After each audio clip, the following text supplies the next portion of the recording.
1070 WDIA, Memphis. He's one of Memphis's most recognized radio personalities. Bobby, ow, J.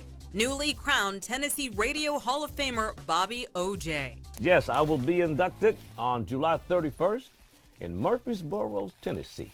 O.J. knew what he wanted to do early on, walking the halls of his Batesville, Mississippi high school using his radio voice. At 17, he called a Milwaukee radio station to let them know he could mimic one of their popular DJs, and he didn't disappoint. He said, "Can you come by the radio station?" But back then, you needed an FCC license to be a DJ, so radio would have to wait. His older brother helped the 17-year-old get a $1,200 loan for broadcast school right out of high school. It took me about a year or so to get a job on the radio.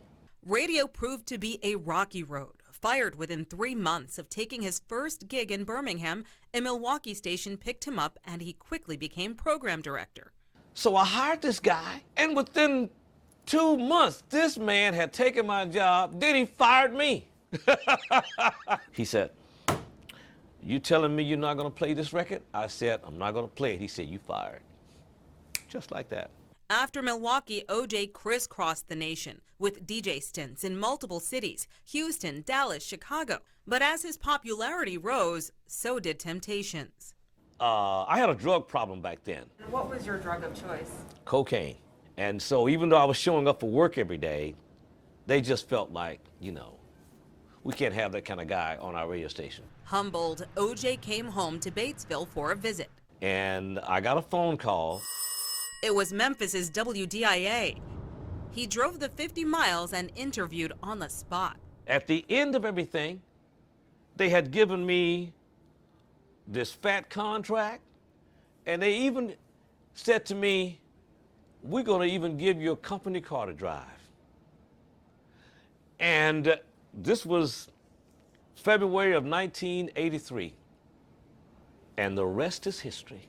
But the drugs were still in his system. I was doing drugs like crazy. I just started praying a lot. He says his large family never pried. They too just prayed. I went to work one morning after being out all night, and I called the general manager of the radio station. He told him he needed help.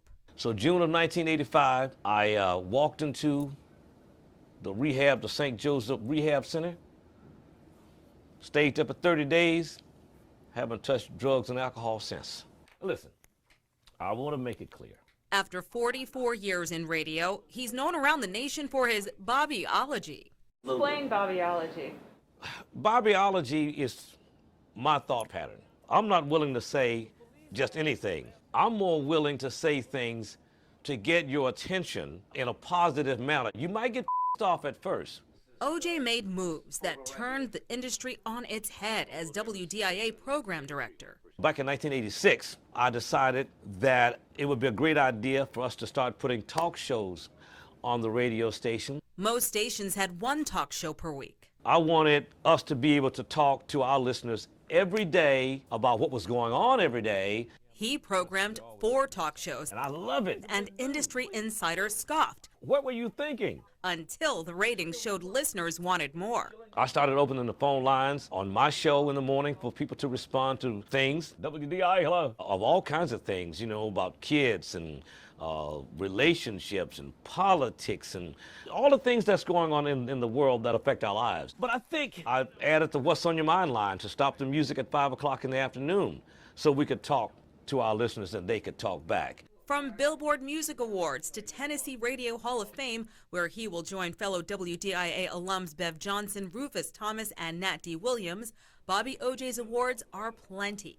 It leaves a legacy behind, for my family and, of course, for me. And it also adds to the legacy of the radio station because now it will be 4 of us. These days, he eats vegan and looks back with appreciation, hoping to further WDIA's image as a Goodwill station. That here's a guy who came from the cotton fields of Mississippi, just a high school graduate, but I've managed to work at some of the biggest radio stations in America. I have met some of the biggest stars in America. Even though it's been, some ups and downs, it's been more fun than anything.